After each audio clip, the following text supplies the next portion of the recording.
Have a lot to do. We have a lot to cover. We do. Rabbi Lopatin probably doesn't need much introduction for this crowd, but he writes for the Daily Dose. He comes to our Yomim, and I'll hand it over. And he teaches this class sometimes. I'll hand it over to you, Rabbi. Oh, thank you so much, Rachel. Well, this is Moed Katan. It's a little bit of downer, a lot of avelut, a lot of mourning stuff. But I was a rabbi in Chicago. Now I'm a rabbi in Detroit, and I get more questions about the laws of mourning, probably than anything else. Because kosher, it's well, is this label good? Is this supervision good? Is that supervision good? I do get kosher things, the meat pan, the milk dairy pan, but really avelut, this is something we all take very seriously. And it's interesting that even if people might not take some of the rituals, might not focus their observance on rituals as much, they definitely, when it comes to mourning, a lot of people, this really resonates with them. And people want some guidance. So, we got lots of guidance here. So I'm going to start with Tet Vav Amud Aleph with 15a. We're going to come all the way covering till 21 through 21b, and then we'll a little bit, just a taste of 22 and looking forward. So there's a big discussion that starts on the bottom of Yudalam Abed 14b in Moed Katan, all the different things that a mourner cannot do or shouldn't do, and whether it applies not just to mourners, but as the Mishnah says, the menudin, people that are excommunicated. It's so interesting, like excommunicated people, like, well, we might have kicked you out of the community, but we still expect you to keep all the rituals and, and to observe things like that. Like, why? That doesn't exempt you from anything. Okay, that's the sort of attitude. We'll actually see later on that this idea of that even menuda lenafshe, or that people do self-imposed exiles, which the truth is might be therapeutically something that, gosh, sometimes we feel like we're so had enough of this community, self-imposed. So there's something spiritual even about this excommunication. And then people that have mitzarat, that are, lepers. It's not leprosy, but it's sort of like a spiritual disease, which we don't have anymore. So first of all, it's interesting that talks about that. As much as I try to put a nice spin on this excommunication thing, we stone if they die while they're excommunicated, we stone their coffins. The Gemara is so earthy; it's so deliciously primitive sometimes. So, we come on, stone those. Then they say, no, we don't really stone the coffin. We place a stone on it. So interesting, because we actually do. When we love our relatives, we place a stone on their gravestone. So, but there's sort of there's a lot in here about excommunication. So we run through on 15 all different customs. Some of them we don't do as much. Atifat harosh, covering the head. Tefillin will come up. Not putting on tefillin. Yechezkel said, is you're in mourning. God tells the prophet Ezekiel for the temple and being destroyed, but still, I want you to wear pe'er. I want you to wear the glory, the tefillin, but normally you don't. A lot of the laws of mourning we learn from God telling people what they should do despite the fact that they're in mourning, like Aaron the priest, like despite the fact that you're in mourning, don't tear your clothes and don't grow your hair long. So all these questions on Tet Vav, we don't have to get into the details. Is like, does it apply to a leper? We'll call him a leper, a sarua. Does it apply to a person excommunicated? And there's lots of discussions about that. Interestingly, though, the idea of what about Torah? Can they not learn Torah? Actually, a mourner is limited in what Torah they should learn. They can learn Torah they can learn sad Torah about mourning, laws of mourning, or parts of, Yirmiyahu, Jeremiah, read the whole thing. It's like so sad. But in the end, they say, but a menuda, a person excommunicated, should still learn Torah. Again, that whole idea is that, oh my gosh, you're and I wonder if that's a really helpful thing, that sometimes we see different parts, wherever we stand in the Jewish community, like, oh, they're way out there. I can't even identify with those people, but we're one people, even the people that have been excommunicated. It's very important. The law of still on 15a. Sorry, we'll get to the end. That people that are impure, mutaring likrot b'Torah. They are allowed to read Torah. This is a halacha that I use frequently when people say, well, a woman, can she read Torah? Can she hold the Torah? By the way, it's a man also in different stages of impurity. But the point is, and Rabbi Eliezer Berkowitz has a beautiful writing about this, that Torah, everyone needs to hold Torah. In fact, a person who feels impure more so should clutch the Torah, because the show that the Torah belongs to everyone, and the Torah doesn't become impure. The Torah purifies. So that's right here on 15. And then the whole thing of not washing clothes and who tears. It's not clear whether an excommunication person did tear in a Mitzorah. Some of the things they used to turn the beds upside down, we kind of, maybe that's covering up the mirrors, might reflect that kind of custom.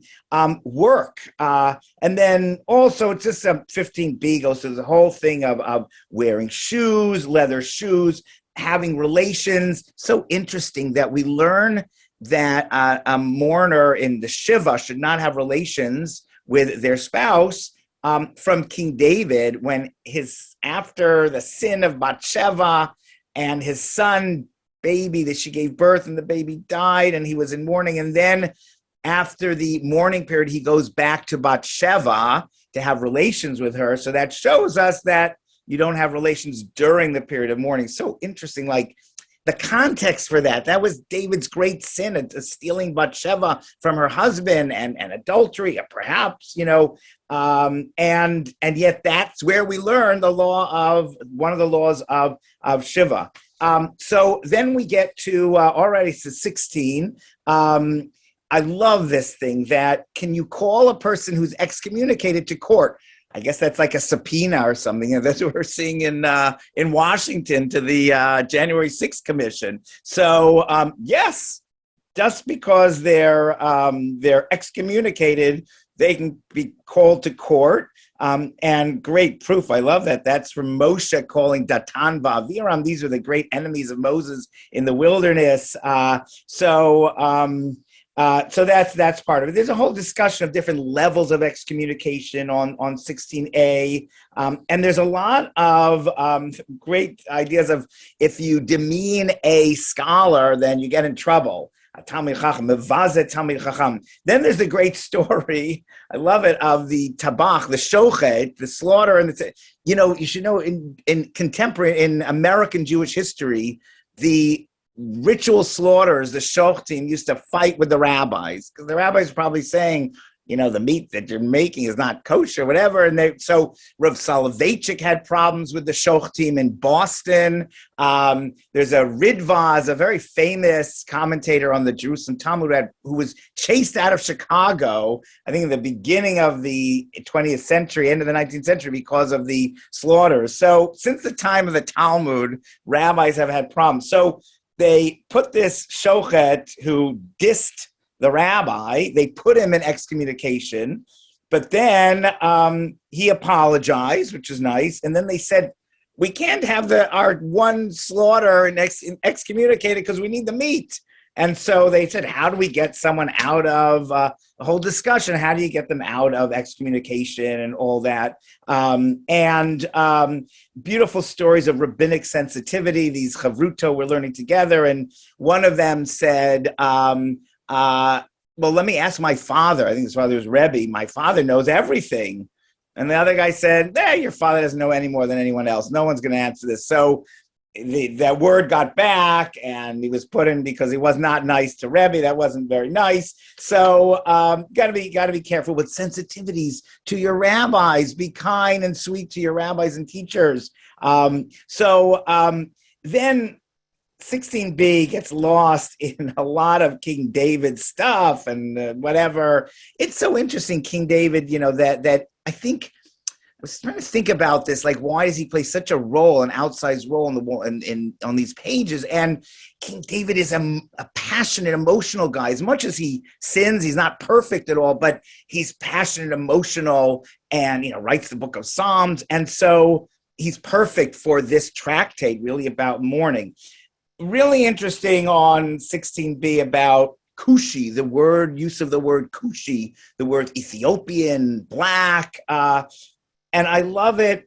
Okay, I don't want to give an anachronistic, a 21st century gloss on, again, the earthiness of the Talmud, but King Saul was called a Cushi, Moshe's wife was called a Cushi, all because of the wonderful deeds that they did. Eved Melech Tzidkiah, the Jews are called Kushim.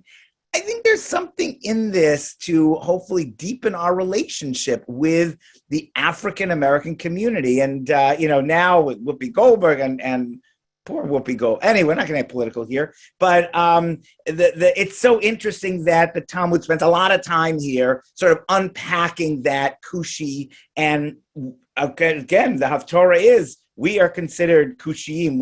The Jewish people are like that. So, 17, great story about this rabbi who was a bad apple. He was giving bad sock, and on his own, he wasn't consulting, bad religious rulings, wasn't consulting, and they put him in Cherem, they excommunicated him, and then they said, similar to the slaughter, well, we need him, the community needs a rabbi. So then they get a beautiful idea, is that no, the community does not need a bad rabbi. Like, a bad rabbi is worse than no rabbi. So, and then they say, if a rabbi if a rav, a teacher, is like an angel, then people will want their Torah. If they're not, forget about it. So great point, because it's true. I mean, I tell my kids, don't worry about clowns and strangers. Just stay away from rabbis. So, then great. This is like, for just 17a, it would be enough. This great idea that Imro Adam Shitro Mitkaber Alav. Someone sees that they can't deal with their passions. They're going to sin. So go to a place no one knows you. Go on the internet, get a VPN, whatever, DuckDuckGo, and dress in black and do what you need to do. I'm not going to unpack that now. We can, in the chat, you can turn on. But Rashi tries to fetch it that he goes from High Gaon. Rashi, the commentator, says that, well, if you're wearing black, then Mikan Ve'elach Ba'aver, then he's not going to do it again. I don't know. That's hopeful. We have a beautiful story on 17 also about the Shifra, the servant of Rebbe. She criticized someone, and this is for beating their child. You're not allowed to hit a kid if they're older than bar mitzvah. Rav Soloveitchik said even nowadays, even younger, of course. But even in the Talmudic period, that was bad, because you're going to provoke the kid to maybe hit the parent back, and that would be a disaster. So other stories of Shamta, of putting people in Cherem, and then we get to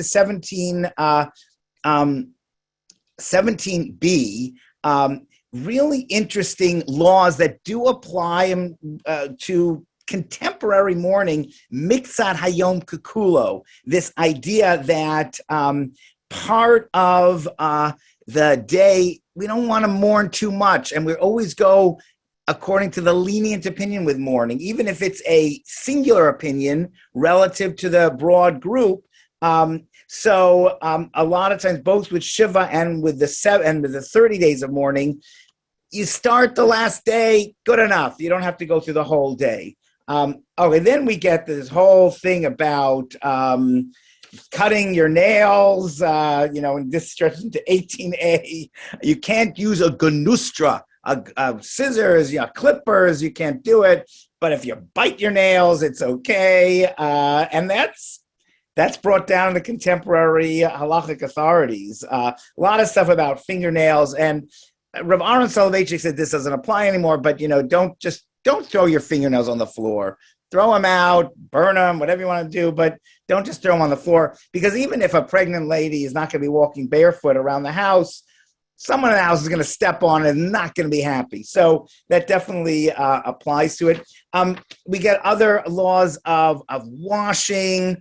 Can you wash clothes during a veil? Let's say you only have one garment. So that's discussed. Then on 18b, beautiful idea in the Mishnah, in the Gemara, that you are allowed. Why are you allowed to engage during mourning? You're allowed to get engaged. Shema yikadmena acher.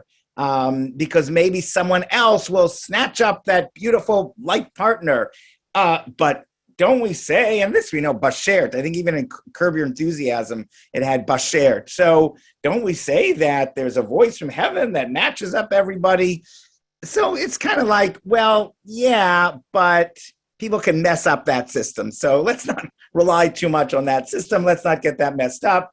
On beautiful idea that is really interesting, because we're dealing with people that rumors are out. Like someone has a rumor, this person is not behaving properly. You know, that's such a problem. I mean, Catholic Church, in Jewish circles, people don't listen. You know, a kid has a complaint, no one listens to it.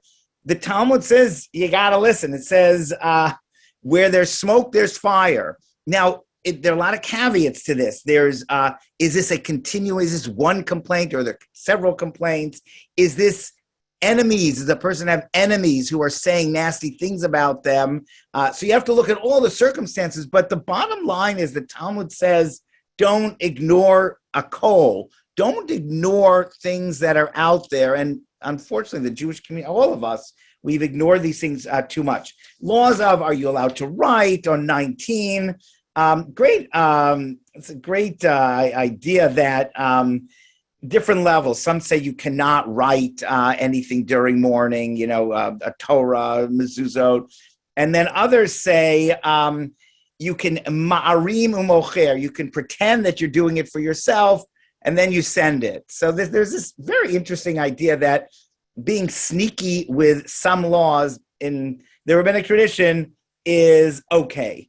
And then some say, don't worry about it. And the way we rule is that you can sell, you got to earn a living during the periods of mourning. It's probably during Shiva that they're talking about. Then lots of stuff about, does the holiday end Shiva? Does Shabbat end Shiva? Does it end the 30 days of mourning? And one thing that we actually really practice is that on 19b, is that when does Shiva end? Remember using that, so it usually ends on after 6 days and a bit. The last morning, remember using that law of Mitzat Hayom Kukulo, part of the day counts as the whole day. But then a really nice thing, and you do see it, Abba Shaul says, Kevan she'amdu menachami me'etzlo, when the mourners leave. So like the morning of the Shiva, people come, maybe it's to davening, whatever it is, and then they give comfort, amako minachem, or min hashamayim tinuchamu, and then they leave, and then Shiva is over. So, that's sort of a beautiful, gentle ending to Shiva. And then lots of questions about if a person dies before the holiday or right at the holiday, interesting that the law is like, can you do, like, let's say they die a day before the holiday starts or an hour, and that's actually the practice. People will quickly bury a dead person. They can do Shiva for an hour, even sometimes at the cemetery, and then the holiday starts and they've lost their Shiva. And it's interesting because in some ways Shiva is so therapeutic and important, and so they're missing out on a Shiva, but maybe it's balanced by the holiday. I remember when Rav Aaron Soloveitchik's brother, when Rav Yosef Dov died, it was in the middle of the holiday, and that's a really difficult thing. The whole idea is you can't have your mourning, you can't start the Shiva in the middle of the holiday, but the question is then, how much credit do you get for the holiday? You're not really mourning, but you're not like having a party. So really, really interesting questions that really come up. And I do want to say that one of the things that has come up is the Gemara says if you're needed, if a rabbi or someone is needed for public work, then they can do it even during shiva. Now, I remember my brother, Alav Shalom, passed away. It was Friday. I actually was at the hospital visiting with him. I flew back to Chicago, and when I got back to Chicago, I heard that my brother had died. So I was in an Onain period before the funeral was on the next Sunday or Monday. But that Shabbat, I came to shul and I told the community, it's Shabbat. I'm going to do Shabbat. I'm going to teach. I'm going to lead the sermon. I'm going to lead this, help leading the services. So it's fascinating. That was really a case of sometimes when the community needs you. This goes back to the idea of the shochet that was put in excommunicating. When the community needs you, you got to be there for the community. On 20B, a question comes up with hearing it delay, like you only heard after 30 days or after more than that your relative tragically had died. What's the law? There's a lot of discussion of that. Is there shiva? Is there not shiva? But also amongst this is the idea, really sad kind of, about mourning for grandkids and grandparents, that also was a mourning. We stick with very close relatives, but, tragically, we never, a grandfather, grandmother that has lost a grandchild. It really hits them. And you wonder, there's no official shiva that they do. Well, the Gemara really explored that, and even in-laws, I guess, all these mother-in-law jokes, but no, the Talmud says that you are so close, and you see a lot of, there are people just so close to, it's just wonderful. I feel my father-in-law. So the Talmud understands, and there really was a minhag, a custom that we don't do anymore. Mostly, I haven't seen it, that you mourn with your spouse for your spouse's parent or parents. Really very important halacha there, that the Talmud, it's, how ironic it is. And on the one hand, it talks about stoning the coffin of the person excommunicated. On the other hand, it has this sensitivity for grandchildren and grandparents and the relationship, and for in-laws. There's a discussion about wearing tefillin, and that, and really they talk about 3 days, and the end of the day, Rabbi Akiva prevails. It's just sort of one day. So the day of the death, that if there's a burial, you still don't wear tefillin that day. It's just really one day. And it's so interesting, tefillin, we don't necessarily associate tefillin with a crown of glory, but that's really what the rabbis saw, that it's really a great privilege and a crown of glory. Then on 21B, as we end off, close to ending off, oh my gosh, this is so, by the way, I didn't even mention there's also this idea that if tokfo availed, let's say you're in the middle of mourning tragically, and for a parent and another parent dies, or another close relative dies, so you have back-to-back shivas. So there's leniencies there, and again, the rabbis and the Talmud understand. Oh my gosh, it's so painful. So there's leniencies well, you can wash. Then we'll give you a break. You can wash. You can shave. So there's certain breaks. There's a real sensitivity, and then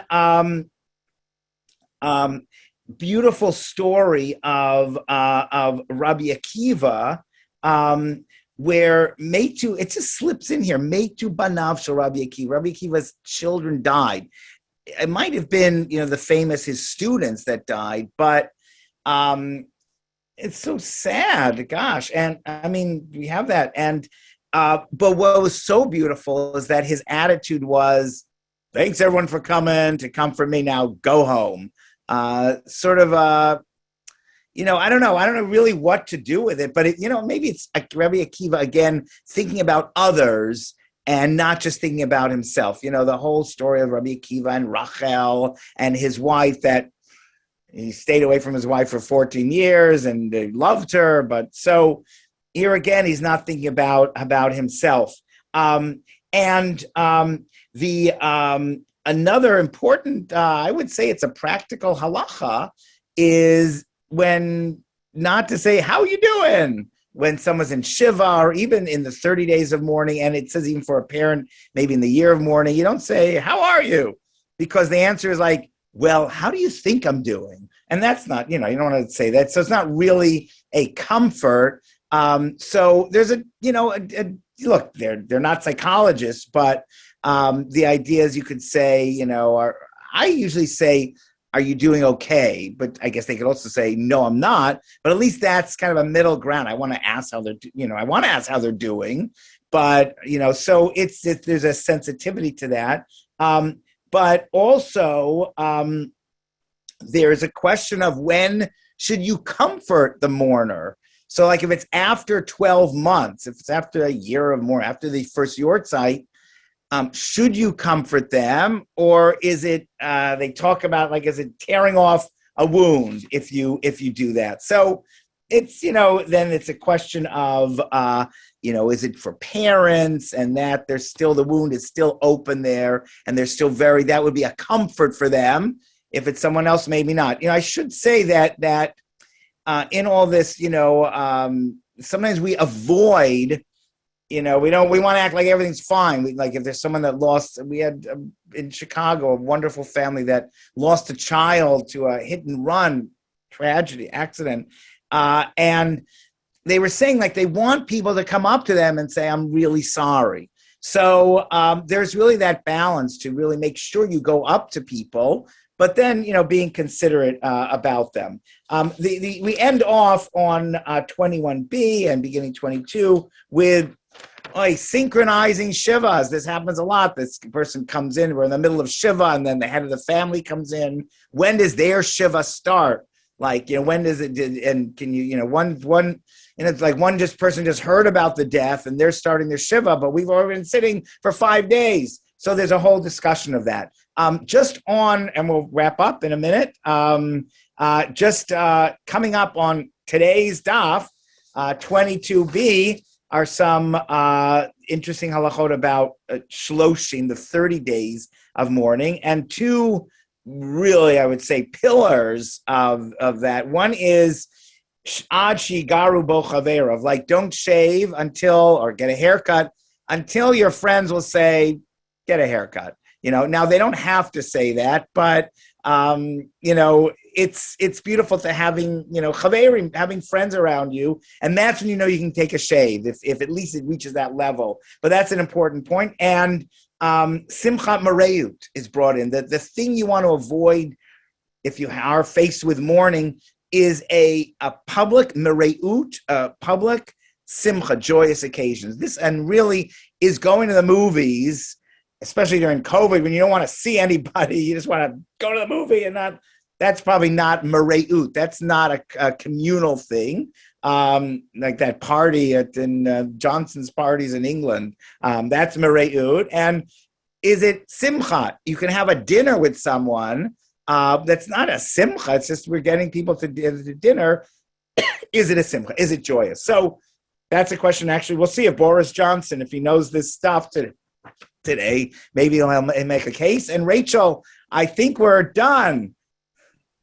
Rabbi Patton, we are at 10 o'clock. If you have 2 minutes. Sure. And you don't mind, we had a lot of good questions in the chat, but a repeated theme people wanted to seem to talk about was the question of Torah study during mourning. Yeah. I'm sorry. People were talking about, you're not supposed to do it because it brings joy, but on the other hand, it can bring a lot of comfort. And we had some people talking about how that was actually the case for them. Do you stop daf yomi if you're in mourning? For how long? There's a really good question. I think that one of the things is that we should have maybe a broader definition of you're allowed to learn sad things. So Rav Aaron Soloveitchik used to say you can spend your whole life learning only the sad parts of Judaism. That's true, unfortunately, the lachrymose theory of Judaism or of Jewish history. But I think that maybe one thing you can, thank you for these nice comments. One thing maybe, what I would suggest, and it's a really good question about Daf Yomi, you don't want to get off track. It'd be a tragedy. What I would say is that if you are learning Torah, maybe learn it in a different context, like with a different approach, with a sadder approach, and so really, I think that ultimately it seems that Chazal, rabbis, want to make sure that people can learn as much Torah as possible. So if it's really going to cause you harm, I think that I would definitely be lenient. And again, the laws of mourning are supposed to be there to comfort people and to help the respect for those who died, but also to comfort and help the mourner. So if it really, you feel this works for you and it gives you a comfort, I think that's a very good argument for doing it, but maybe with a different frame of mind. Thank you. Thank you, as always, Rabbi Lo Katan, for steering us around so much complicated material with such verve and energy and clarity. We really appreciate it. And yes, I've gotten a bunch of private comments. So yes, I am on a treadmill. This is an ergonomic desk setup that really works much better for me than sitting in a chair. And no, I'm not boogieing to music here. I'm listening to everything everyone is saying and reading all your comments. Hopefully not too distracting. Yeah. But okay, thank you, Rabbi Lo Katan. Thank you to all of you for learning with us, and Shabbat Shalom. And we will a little early, and we'll see you all very soon. Shabbat Shalom. Have a great Adar. Be joyous. That's right, and happy Adar. That's true too. Adar 1. Adar 1. Not but both Adars are for joy. That's what we're told. Don't be too joyous this one, but a little bit of joy. Yes. That's right. Okay. Thanks, Rachel. Bye, everyone. Bye-bye. Bye, everybody. Litraot.